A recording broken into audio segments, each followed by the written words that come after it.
We made it! We did it! Time travel or time loop horror movies that are too damn good.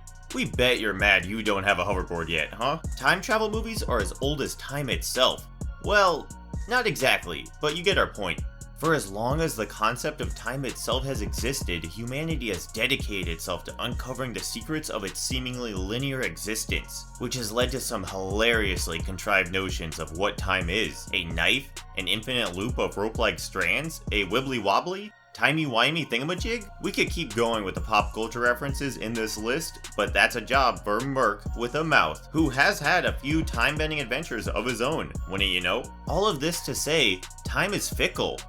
Cue Bryan Danielson clip, and movie makers have never shied from playing with its fickleness, peeling back the veil of space-time to give us glimpses into a character's past, future, and all possible alternate present versions of themselves. The results are often hilarious, sometimes melancholic, and almost always bizarre. Alligator Loki says hello. But the very idea of changing sequential events that have already occurred, altering the fabric of reality by plucking a nexus moment from time and turning it into something else entirely, the concept of traversing the plane of time is one that should evoke existential dread. If we can change all of history with a simple wristwatch, how real is our understanding of time, and indeed, reality itself? Time travel and time loop stories are fertile ground for harnessing Lovecraftian levels of awe-inspiring terror. And yet somehow, the closest we've gotten to exploring that perception of time is in the hardcore science fiction aisle, or a rerun of David Tennant's tenure as the Doctor until now. As it turns out, not everyone in the film business is interested in inconsequential time-traveling love affairs with their mothers. Some took the road not taken, and delved into the dark side of Father Time to create some truly heart-stopping time thrillers that are equally exhilarating and terrifying to behold. We apologize for saying time too many times, and that one as well. Without further ado, Marvelous Videos presents time travel and time loop movies that are just too damn good to ignore. Before we go into our explanation, we have a very small request. If you like our content, please support us by subscribing to our channel. This is a small click for you, but for us, it means a lot. Thank you. Let's begin.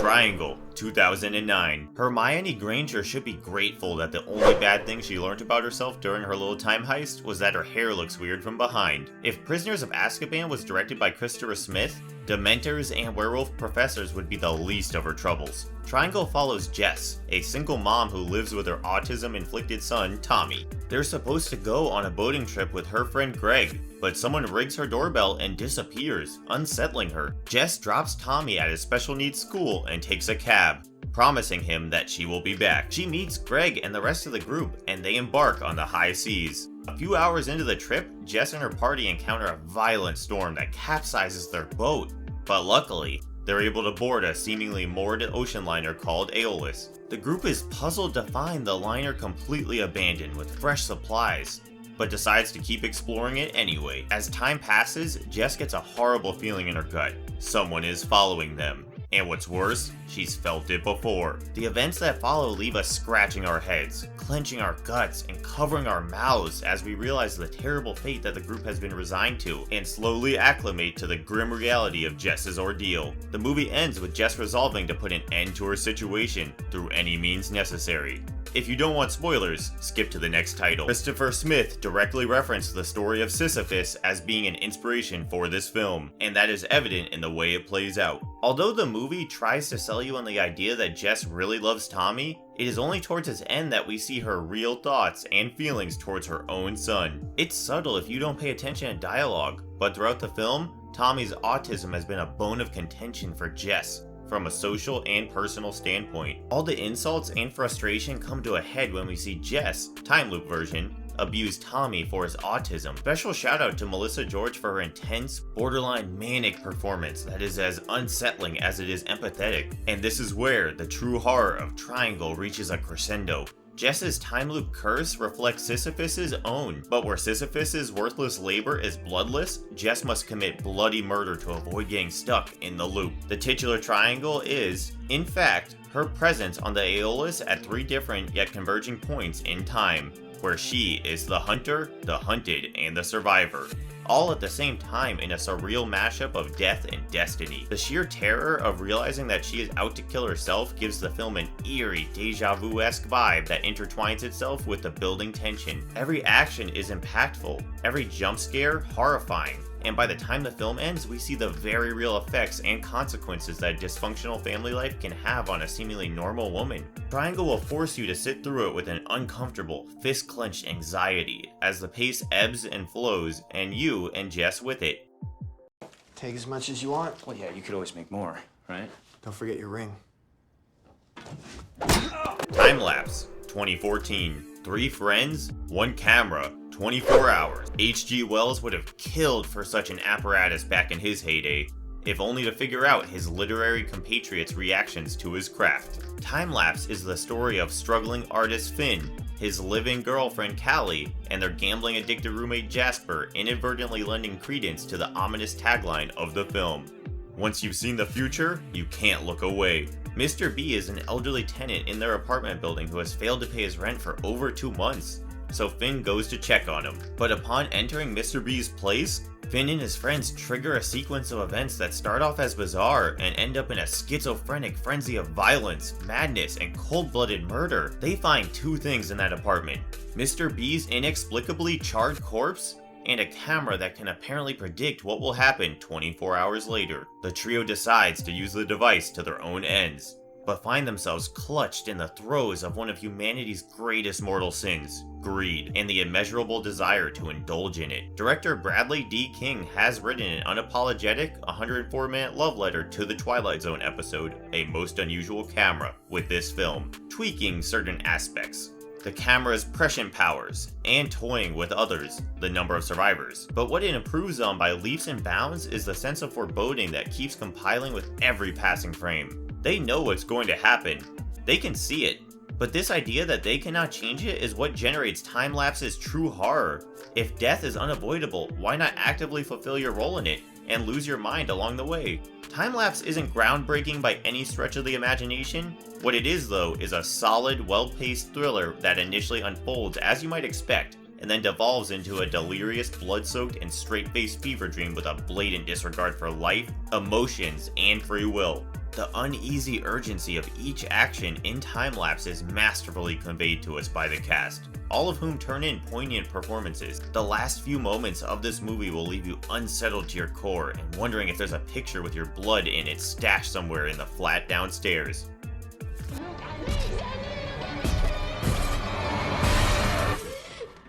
Last Night in Soho, 2021.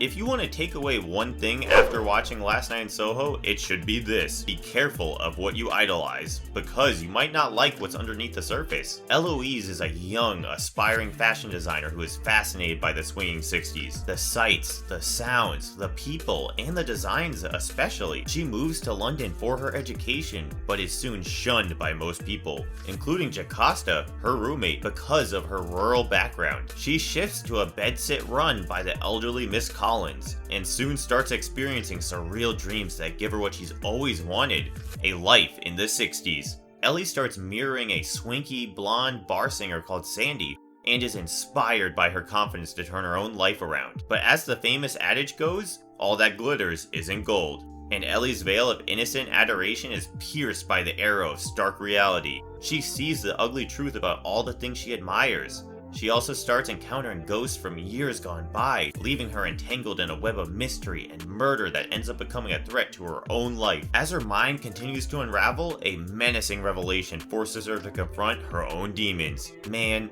we miss Deanna Rigg and all the dainty sass she brought to our screens.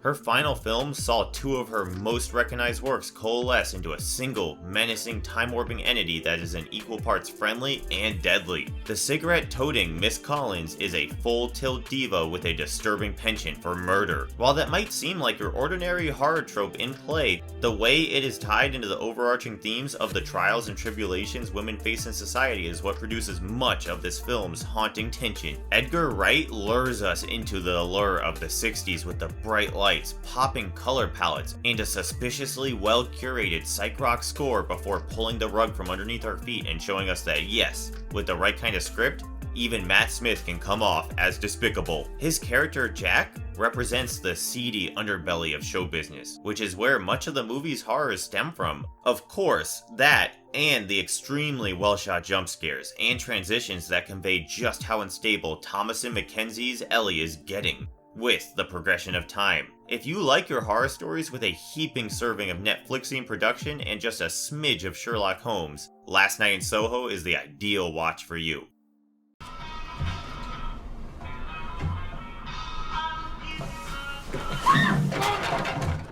Timecrimes, 2007.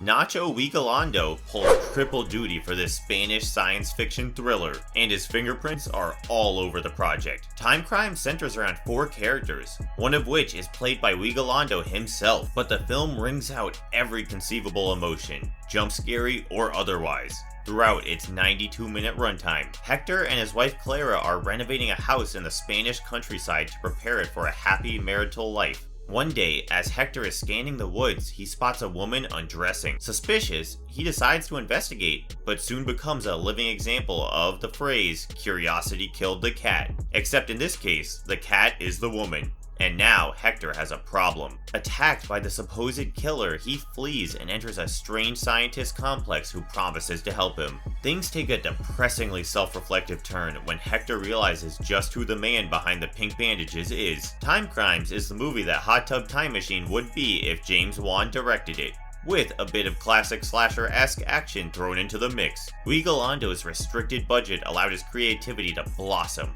leading to a roller coaster of a ride that switches from comical to frenzied to downright unsettling at the drop of a hat.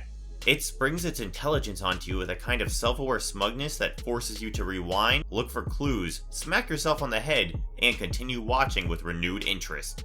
It's rare to be able to pull off convincing come-to-Jesus moments with a pair of dollar store scissors, but this tense, shockingly funny time loop thriller manages to pull it off in a convincing fashion.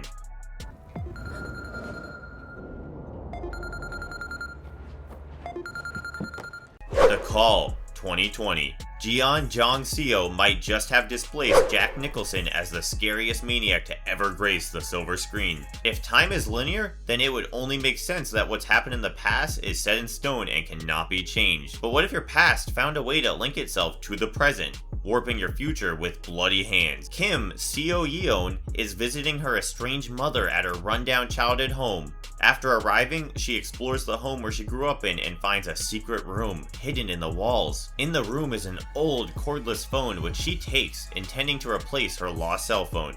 But the strings of time end up entangling her connection and she somehow is able to talk to the previous residents of her home, Oh Yeung-suk, in 1999. Excited at first, the two girls form a bond across decades, confiding in each other about their lives, lies, and pain. But ever so slowly, we see just how vengeful time can be, as the seemingly innocent friendship devolves into a haunting cat and mouse chase through time. Despite its science fiction roots, what makes The Call spine-chilling is the immaculate production of the project and the stellar performances turned in by the cast. Jeon Jong-seo's Young-suk is a cold-blooded killer who relishes in death, collecting trophies as she projects her childhood trauma onto her victims. It's the dead-eyed intensity of her bloodlust that makes the contrasting, timid, and innocent character of Kim Seo-yeon's so easy to root for. These days, it's hard to sit through a film without seeing it through meta-analytical lenses and cheering for the bad guy because we're all about the edge of life.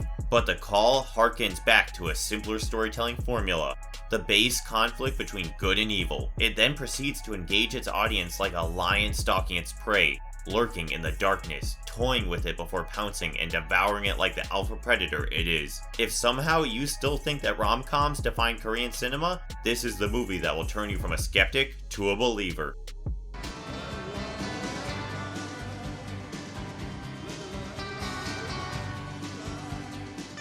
Donnie Darko, 2001. What do you get when an end-of-the-world prediction, a super creepy bunny costume, and religious time-traveling methods come together? An eerie Easter egg fest that is littered with grab-your-chest moments, mind-bending philosophy, and the creep face that cemented Jake Gyllenhaal as an all-time great. Donnie Darko is moody, brooding, hypnotic, literally in some scenes, and above all, voyeuristically unsettling. It's about a mentally challenged youth, the titular Donnie Darko, who starts having hallucinations that warp his slipping grip on reality into a psychotic vision quest to save the world from imminent doom. There is so much going on in it that your first watch might leave you confused, and your 10th watch will make you unravel. Young Donnie isn't inherently bad. In fact, we see his heroic side many times across the film, saving his future girlfriend from bullies and generally being an upstanding person. But when his unblinking, unbroken gaze enchants the camera and peers directly into your soul as a disturbing smirk adorns his mouth, you realize that sometimes, just sometimes, it might be better to believe the rumors rather than trying to disprove them. A thrill-inducing fever dream of a film, Donnie Darko did its homework on the science fiction end of things and then merged it with religiosity in a sort of unholy union of clashing ideologies, which is a running theme throughout its almost 2-hour runtime. The more you understand it, the more it surprises and scares you at how well connected every plot thread is. Deeply intelligent and disturbingly funny with a heart-wrenching conclusion that draws out multiple conflicting emotions from your being in an epic mashup of crazed euphoria. There is no movie that understands the meaning of a thriller quite like Donnie Darko.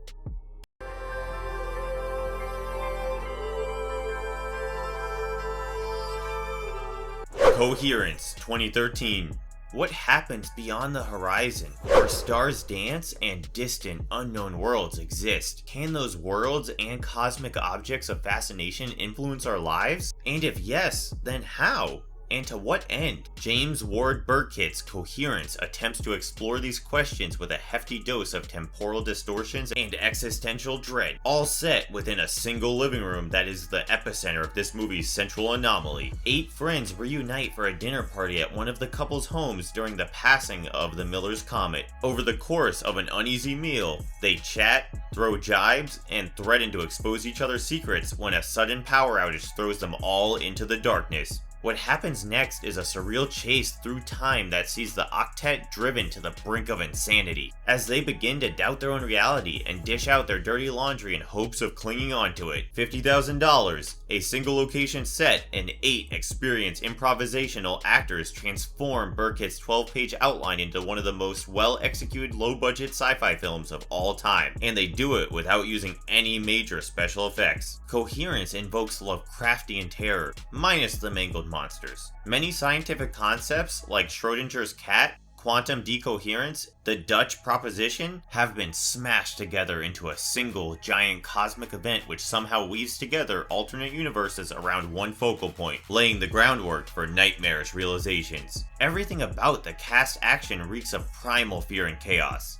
They don't understand what's going on and are terrified by that knowledge. Some succumb to their circumstances, some fight on, and others decide to exchange their current fates for something more favorable. The interactions of the 8 characters play out like a particularly saucy episode of The Twilight Zone, which, by design, used, as Burkitt cited, the iconic anthology as a key inspiration. With a compelling story and a dreamlike landscape that will suck in your intrigue, Coherence is one of the more layered tales of time-based horror and a great watch if you're in the mood to question your own existence.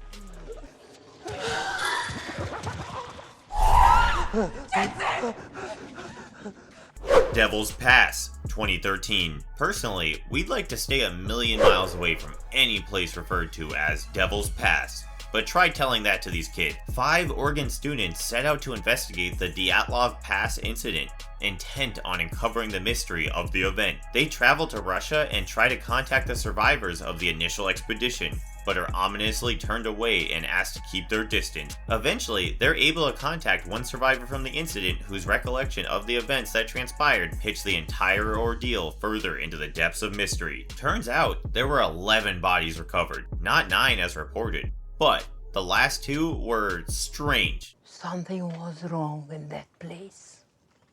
So the government covered it up. As the team approaches Dyatlov Pass, things start going haywire. They reach well before intended, all their equipment is malfunctioning, and the Russian government is coming for them.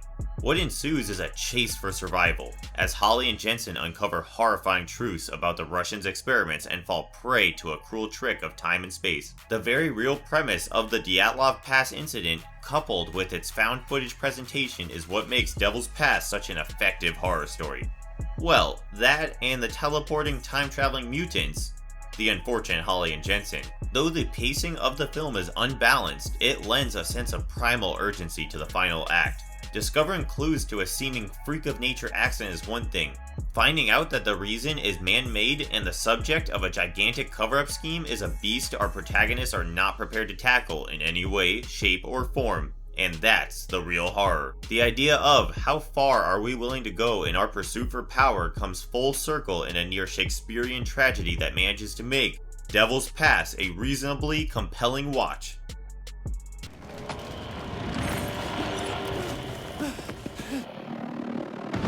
The Endless, 2017. Before he became a global icon following the success of his groundbreaking fantasy series, A Song of Ice and Fire, George R.R. Martin was churning out science fiction novels. One of them, A Song for Leah, featured a telepathic couple who arrive at an alien planet with a very attractive hive mind entity. The man is able to resist its attraction, but the woman succumbs and allows herself to get lost in the entity. Justin Benson and Aaron Moorhead toy with the same premise, but swap out the hive mind with an alien-worshipping death cult and the partners for a pair of siblings. The Endless is essentially a reimagined, souped-up version of the real-life Heaven's Gate cult, except in this movie, the unidentified entity exists and has plans that can only be described as apocalyptic. A decade has passed since Justin and Aaron, yes, the directors just named the characters they were playing after their own, escaped Camp Arcadia, a place that Aaron considers harmless, but Justin describes as a UFO death cult. They receive a videotape from the camp that invites them to the Ascension that is to occur soon. Justin is reluctant, but Aaron convinces him to go there for one day. What follows is a series of bizarre, cosmic events involving invisible forces, deadly time loops, and a deeply personal identity struggle that threatens to destroy everyone at Camp Arcadia, especially the brothers. With a tight-knit script, realistic performances, and considerable directorial chops, Benson and Moorhead transformed the film's Far Cry 5-esque storyline into an eldritch nightmare that genuinely feels Lovecraftian at certain stages, capturing the true terror of cosmic madness. The lake scene, especially, is a masterclass in less is more storytelling. We see nothing of the entity's actual body, but the sheer implied scale of its size is enough to send glaciers sliding down your spines. A highly compelling thrill ride that progresses rapidly and evolves into ever-worsening lunacy. The Endless is living proof that effective time-based horror doesn't require big budgets and tons of special effects. All it needs is a setting relatable enough to introduce the inkling of suspicion into your thoughts, which feeds on your basest fears and blossoms into an organically horrifying visual treat.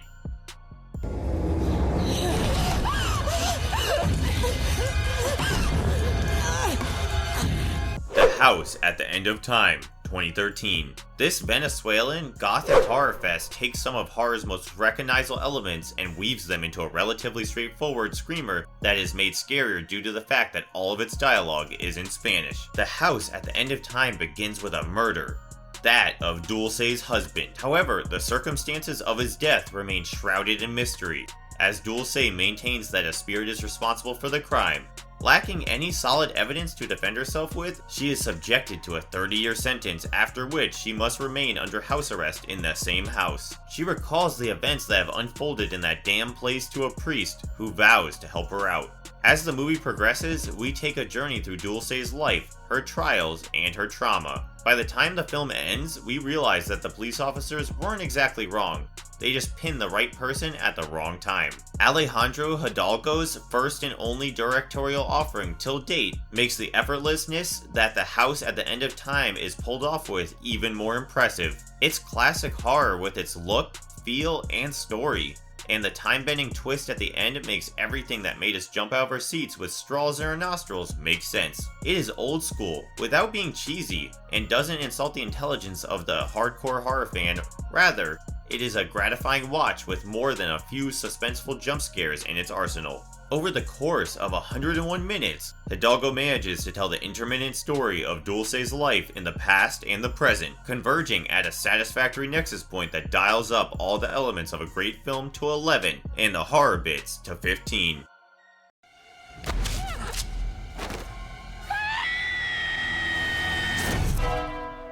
Happy Death Day, 2017. If Phil Connors was being pursued by Ghostface in his time loop, you'd basically be watching a gender-reverse version of what unfolds in this Christopher Landon-directed 2017 horror comedy. You just know that this movie was pitched to a bunch of execs as an eclectic mashup of Scream and Groundhog Day, with the requisite amount of bloody violence that is expected from such an offering. But Happy Death Day takes that premise and stretches belief to its breaking point, creating moments that are as scary as they are funny. The story sees us following a day in the life of Teresa Tree Gelman, except at the end of her raunchy, profanity-laced day, she's killed by a mass murderer. Things get bizarre when Tree wakes up and finds herself back in the bed of her one-night stand from the previous day. She's stuck in a time loop, and the only thing she can do is die repeatedly, in increasingly funnier and more frustrating fashion. Now, she must figure out how to escape the loop and trap her assailant, all the while reliving her past transgressions towards various people and trying to reinvent herself. Granted, as far as time loops go, this movie is fairly straightforward. Wake up, live the day, eat the cupcake, spoiler alert, and die, only to do it all over again. What makes it so goddamn addictive is Jessica Roth's Tree. Wild, uninhibited, vulnerable, and confident all at the same time. Tree's multifaceted performance makes you genuinely feel for her. So much so that you actively root for her towards the end. Happy Death Day breezes through its 96-minute runtime with enough sass and chick flick-esque montages to keep you entertained while satiating your bloodlust. Well, kind of, anyway.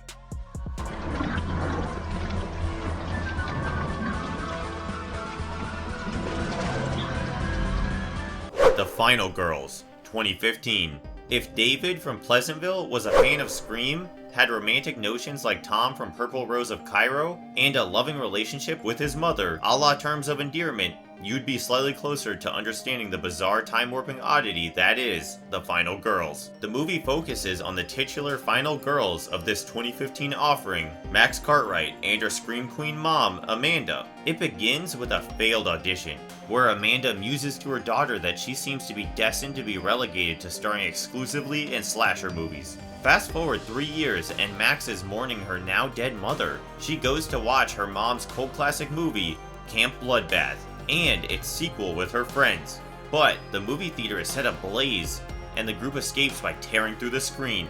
Only, they've somehow been transported into the movie itself. Over the course of its events, the teenagers try to apprehend the movie's antagonist, Billy, while trying to keep all other characters alive through extreme and often hilarious means. Despite its fourth-wall-shattering meta-narrative, The Final Girls retains enough elements of the slasher genre to qualify as one, especially the countless outrageous stripping scenes that attempt to lure the killer towards our self-aware protagonist. Yes, we'll admit that we cheated by including it on our time-traveling list, as the characters are transported into the movie set in 1986, not the year itself. But in our defense, any movie where the killer is summoned with a pop-tune strip scene is too hilarious to pass on.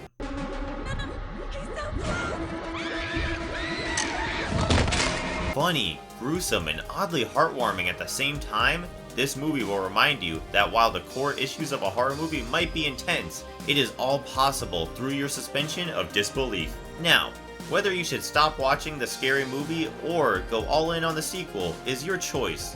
For you, yes. Not so much for Max though. We're sorry, Max. And if you liked our content, don't forget to leave a like and subscribe to us if you haven't already. Have a good one and be safe. Thanks, everyone.